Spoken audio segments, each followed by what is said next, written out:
Hey guys, Grant here with the Gutter Growth Podcast for you. Today we're going to talk a little something different. We got Timmy here with us, the owner of Griswold's Christmas Lighting, my partner, my boy, my friend. We're going to get honest with you today. Tim's got some truths for you. He's got some education and some stuff that he really learned. And I think I'm going to really enjoy this one. So, hey, thanks for joining me, Tim. What's going on, big dog? What you got there? Orange juice or coffee? No, it's my little espresso. I was going to say. You know, there we go. I got me a water too when the espresso runs out. Some things about Tim don't change. And it sounds like today you're going to talk to us about some things maybe that you've learned along the way and that you are going to change. Let's dive right into it, man. You had what appears to look like a really fabulous Christmas lighting season. First and foremost, thank you so much. You did an amazing job. Your team is outstanding on our personal home here. I know you did all of the partners. Yep. And it's really exciting when I'm on the freeway going here or there doing Christmas shopping. I see your boys everywhere. So your branding is on fire. But talk to us a little bit. How was your season? What'd you learn? I'll just let you kind of take it from here. So we had a great season. I had great sales on, new customers. I didn't really reach my goal. First year I hit $250,000, which was amazing. Second year I hit $500,000, which was amazing. So I was expecting to maybe hit 750. Okay. But that didn't quite happen. I hit about 600,000. So I did about 100,000 more than last year. When I break it down, like I have a really good system when it comes to, marketing, getting leads, getting sales. I got a high close ratio. We're getting top dollar. So I did bring in quite a bit of sales. I probably brought in about 300 to 350,000 new sales because it's this third year is exposing some weaknesses. And so that second season, I didn't really read it clearly because I'm like, okay, I doubled up.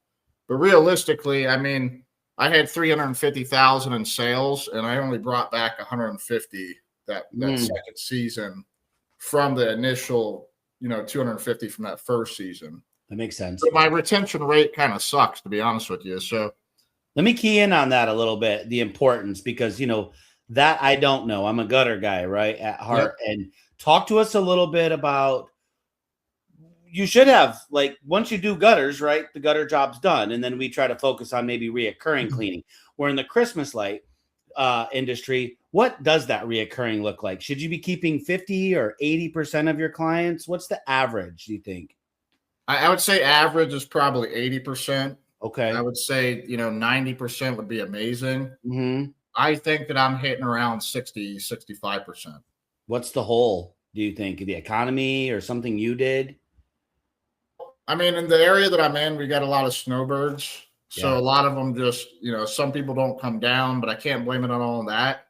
Realistically, I think what it really is I'm waiting way too long to ask to get their business back in.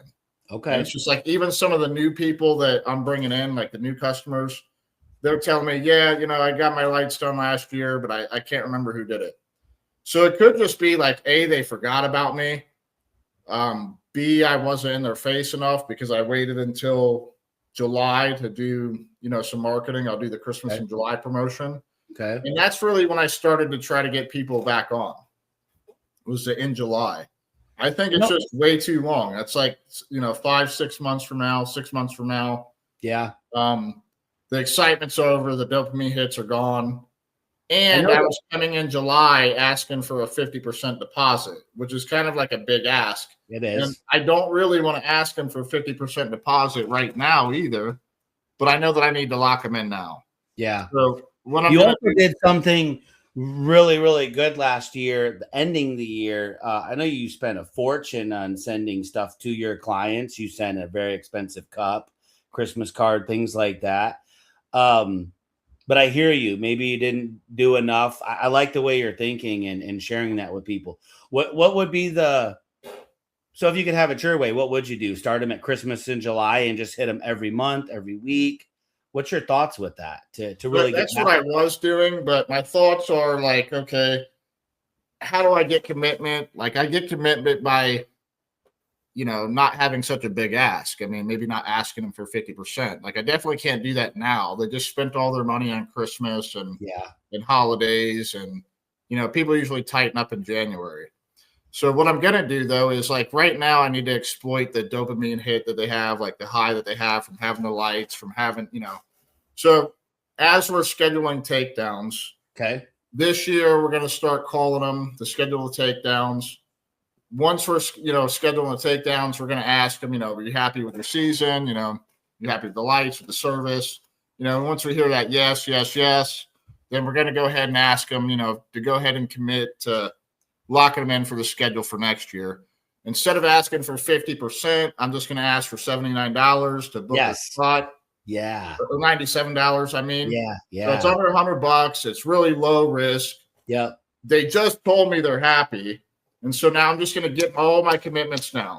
There you go. So if I can nail, getting 80, 90% of them to commit, next year, it's going to be a hell of a lot easier because I already know, like, I got the systems dialed in with my marketing. I got the systems dialed in with giving them a high minimum, so I get rid of all the people that really can't afford it. Mm-hmm. I got a high close ratio because of the minimum, so I'm only talking to people that can afford it. Yeah. So I got that system down. I know that I can bring in 300, 350 new sales, but it's going to be a really, really hard uphill climb if I just keep losing people every year. Yeah. And it's not. Yeah. I have 5-star reviews. Everyone's giving me 5-star reviews. They're all happy. My service was good. I got to everyone within 24 hours. Yeah, you guys did amazing. When they had an issue. So realistically, it's just I can't let people forget about me. I got to let them lock in now, and I got to not ask for too much to make it really easy for them to just lock it in now. Okay. Hi, my name is Archie. And I don't want this, or this to cause unexpected damage to your home. Prevent unexpected and costly damage from clogged gutters. Protect your home with One Gutter Guard, the trusted solution for gutter protection. Call us today to schedule your free gutter inspection and estimate.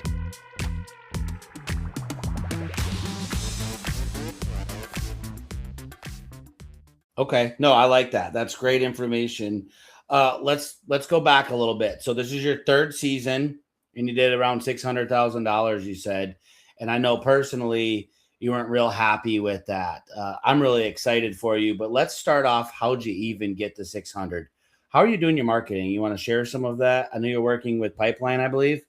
Yeah, I'm working with Pipeline. We got a good website.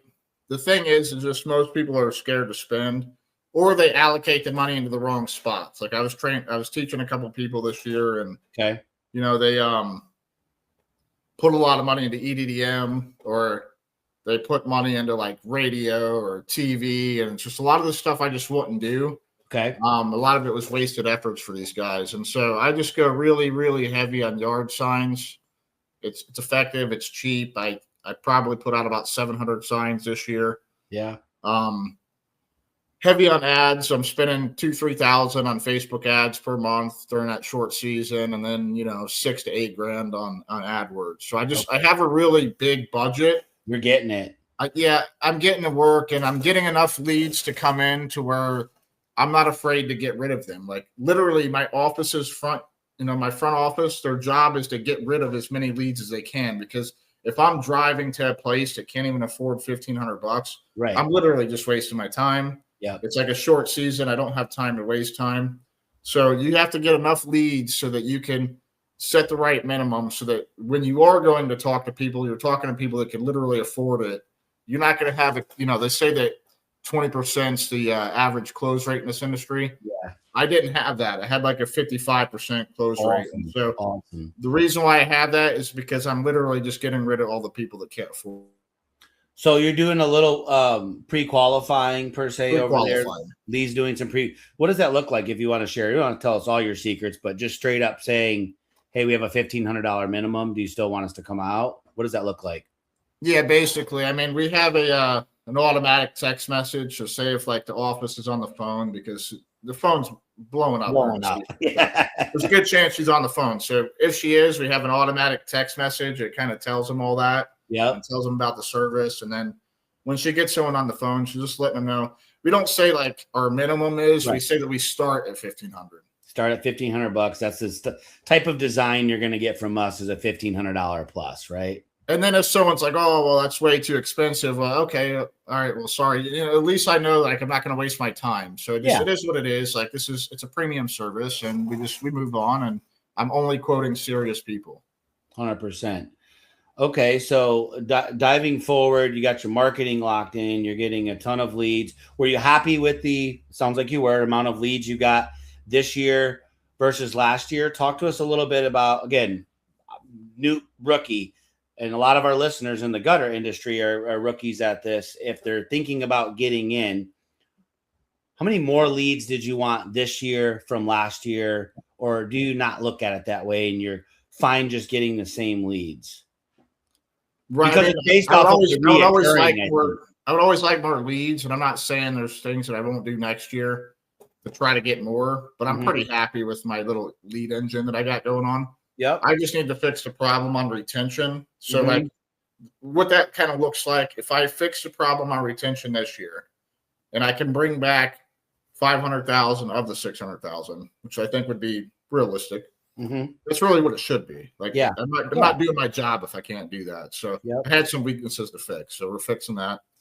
If I can do that, then I know I could sell another 350 next year. So I'll be at 5, 6, 7, 8, 850, 900. That'll be really good growth. So you're thinking to hit the million maybe by year 5? Absolutely. Okay.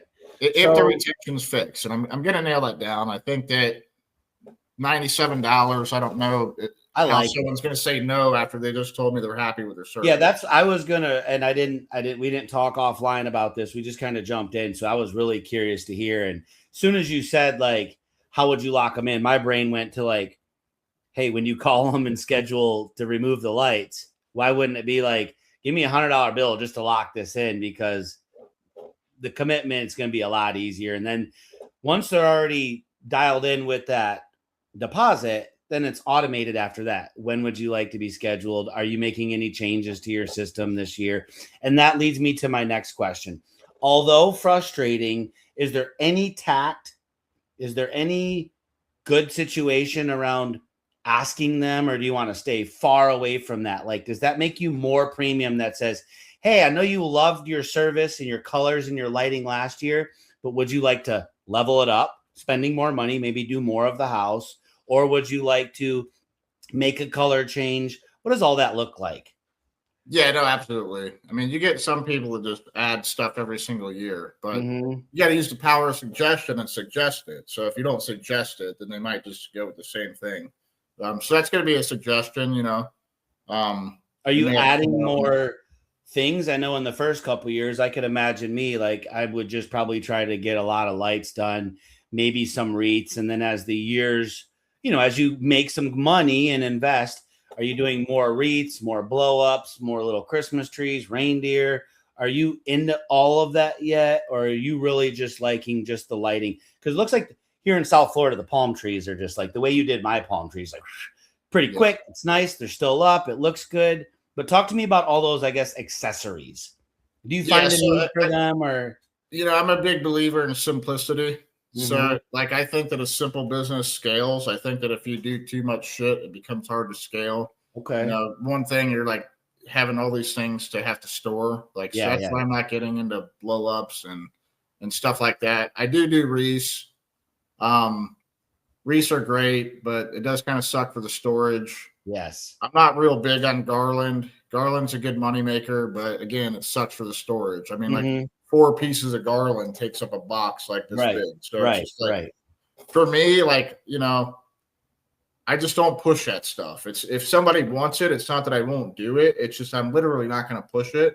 Yeah. And I don't need to. I had an average ticket price of $3,200 this year. That's what I was going to start to ask. It's funny you say the garland. I was at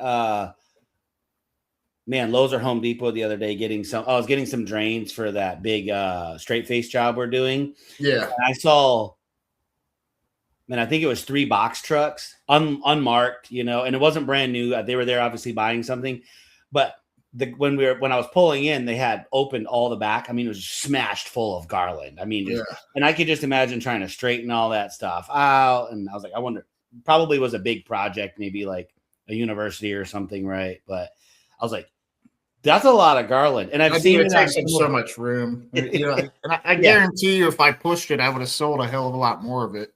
But I'd have to store all that shit too. So I just try to keep it simple. You know your numbers. I was going to say too. Sometimes adding, I do that. In gutters, and we talk a lot about that. Like there's a specialty type of company. Take Tom Anthony for example, or Jeffrey Cope, that run a lot of these classic style parts, right? And you can just have all these options, but then there's just like the good, better, best, right? And it's either be good, better, best, or be specialty. In between, there's way too much inventory. You've got to update these prices, right? As if we offer 37 types of hangers in our CRM and those prices change, you've got to update them all. I could see where that could be. Like you just might not make that more. Let's talk about your average ticket sale was what? 3,200. That's really awesome. Roughly how many clients do you know that you had? I mean, are we talking you did 150? I'd say 210 or so. I don't have an exact count. And no, because we just got done sending out Christmas cards. Mm-hmm. Like, I didn't get the return. Like last year, I spent $7,000 on sending them cups. I just didn't get the return for it to be worth it. Like, I'd rather take some of that money and pour them to the employees with bonuses and stuff at the end. Yeah, let's talk about that too, because that's really huge. You were sharing, and whether you want to share the exact numbers, I think you should, but we were talking the other day, and I was talking about giving some of our other employees Christmas bonuses, and you mentioned, for this guy and this guy, I'm going to do X, Y, and Z, and I was like, holy shit, they work hard for you, and they're going to be back next year. You want to share a little bit about that, or maybe a percentage or the exact amounts? Yeah, so I mean, and I had a good review about it. One of the customers was like, I'm super happy to see the retention rate of the employees, which is probably they're probably like, holy shit, it's all the same employees, yeah, seasonal. I literally have lost no employees. I got 100% retention rate going on, year 3. Yeah, and more. And those guys are over here excited, bro. They weren't like, although I know them personally and I know they're exhausted. You got those guys working. They're choosing, right? But you're giving them the work. They're working 15, 18-hour days, but they were here smiling and happy as crap. And I'm just like, that's really cool. So what are you doing to keep them like that? I just give out good bonuses, so like at least to the main guys. Not everyone always deserves a bonus, but you want your main guys to come back. And so like I'll just throw it out there. Last year I gave my main guy $10,000. Mm-hmm. That's a hell of a bonus, but yes, it is. He was able to buy a truck, and he's here again this year. And so that's like a lot of people look forward to their tax returns, getting like a $6,000-$10,000 check back. It means a lot to people right at Christmas too when they're doing seasonal. It'd be safe to say that you're doing $10,000, $15,000, $20,000 bonus to that person as well this year, right? Yeah, not 20, but it's going to be good. And so I also like my son stepped it up this year, and he's on the crew, so there's going to be more bonuses I got to pay out, but. Guarantee, man, I got all these guys back that I want back. I think maybe 2 of them I don't want back next year, because we scaled up to about 8 guys this year. Mm-hmm. But I'd say, 6 of them next year, they'll come back, and then I'll recruit a couple more. I'm working on training videos and stuff for next year. So next year when I hire new guys, they're going to have like a little bit of a course to go through, so that way they'll have the proper training before coming on board. It should be a little bit easier to hire people. Love it. Let's talk a bit about whatever you're comfortable sharing for people that are watching this. A lot of our viewers already followed you. They're really excited about the Christmas lighting. Are you going to end up offering any coaching in this realm? I know we've talked about it a little bit, but what's your actual thoughts? What are you thinking? Yeah, I'm wanting to build something out into gutter growth. I know that, we're coming out with gutter growth 2.0 this year, so I'm not going to disclose everything in that because we'll have like a reveal on it, but there's going to be more into the program. It's going to be more of like an ecosystem, and one of the things in the ecosystem will be having being able to have an add-on service to your business. And if you wanted to add Christmas lights into it, it's really good for a lot of gutter guys, because except for in California, most gutter guys are slowing down in December, January. Yeah, we learned a lot at that live about how that side of the country, it's almost flip-flop because of the lack Flip-flop. of rain. But you heard me loud and clear. Like, I'm not taking any of that head trash for no answer. Like, let's get you busy all year round. No different than being busy all year round over here. And there's truths to everything. So I'm thinking about I'm Joe Schmo. I'm listening to this podcast. I'm like, wow, Tim did $250,000, then he did $500,000, then he did 600, and this is reoccurring. Share some of the actual numbers, not yours, but if I'm just going to throw you some scenarios. So I'm Joe Schmo. I get some advice from Tim. I do $250,000 my first year. What would my net look like? You know, give or take. How much money would I make that first year off of my $250,000? I mean, a lot of things are going to depend on a lot of things. Like, you know, I've seen a couple guys that like literally. Go ahead. Just ballpark. I mean, you're keeping. It's not gutters. Are you keeping 50%, maybe 30%? And I mean, ideally, like, you know, in an ideal situation, I would say 30% the first year. Yep. Second year should be like 70 to 80%. Because this is a leasing model. A leasing model. Now, explain that to people. Yeah. So like, you're literally. You can't discredit yourself. You gotta know that you're worth. Like you're having a service, and trust me, the service could be a headache. Like there's jobs where I've had to go back 3-4 times, and it's because there's shitty electric or something. Or their lawn guy cut my cord. You know, so you're babysitting jobs. So you're doing the job. You're having to go back whenever something happens. It's part of the service. You're going to be there within 24 hours. And you got to go back and take it down. So, like, let's not discredit. This is a service. Yeah, it's a full service.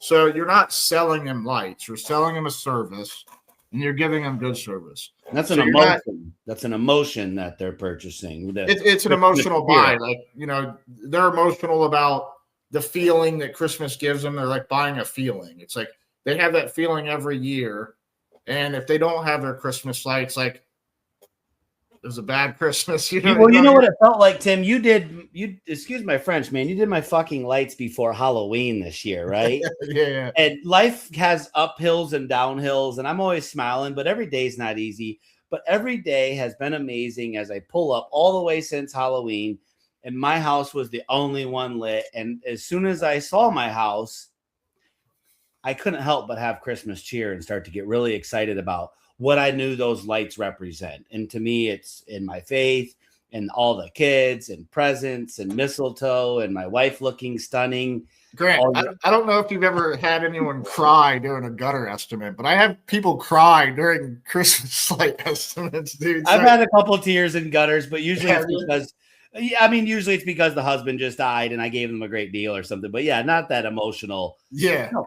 And so I've had these lights on my house for 2 months.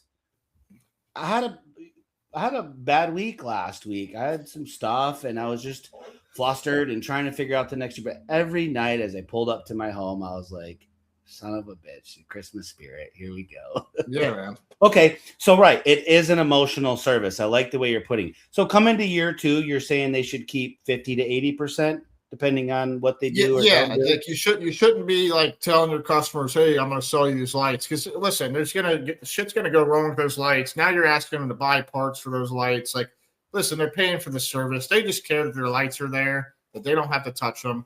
Yeah. Anytime there's a problem and it gets shut off, you're coming there to hit their GFI if they don't know how to, or to fix whatever troubleshooting you got to do. And so they're paying for the service. Don't discredit it. The following year, they're paying the same price. And if you want to give them like a 10% booking discount, like, Christmas in July or something, so be it, but I shouldn't have to do that this year because I'm planning on getting every single sign up like at takedown. And if for some reason my office isn't able to get a hold of them, like there's going to be a system in place that my guys are going to be asking. Mm-hmm. And if my guys can't ask because they're not home, there's going to be a door hanger on the door asking. Like I'm going to ask and ask and ask. We know a lot about that. Asking for the business is so important.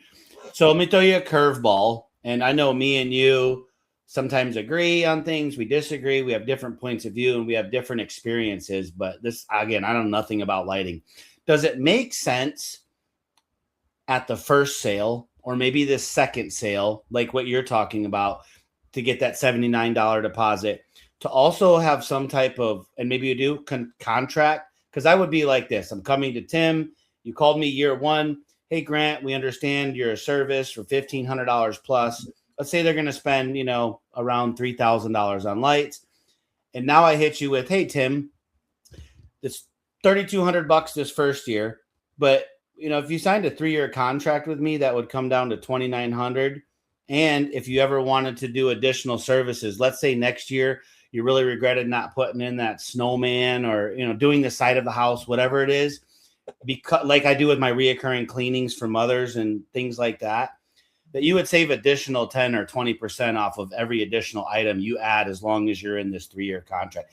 Is that way too much or is that great? And you're thinking, where are you at with that? I'm not against it. It's, I haven't been able to personally implement it. Like I felt like the first year, and it could be head trash, I don't know. I felt like the first year, second year, that was like a barrier to sales. Mm-hmm, for sure. Yeah, you start talking about more in the future and more money. So that's why I like to talk about less money. I like to talk about the future, but less money in the future with more product. Yeah, I'm not so big on the less money, but if it was structured around a contract, I would. Yeah. I'm not against implementing it. Like at the end of the day, I know this much. At the end of the day, if I had everyone on contracts, my company would be worth more.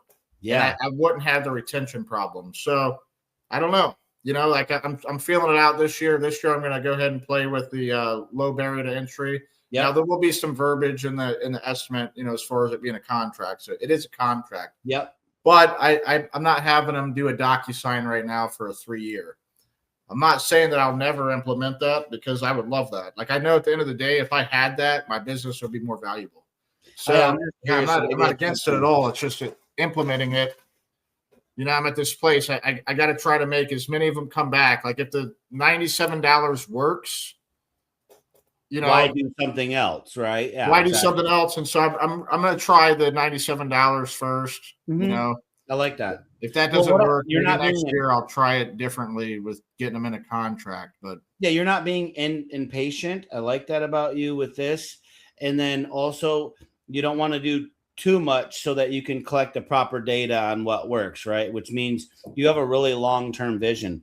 Like realistically, I already had this data, but I wasn't smart enough to see it coming. So like my return rate didn't really change. Yeah. But what changed was that my return rate was on a bigger number. So because it was on $500,000 and not $250,000, like that 300,000 new sales that I had didn't make as much of a difference as it did last year. Correct.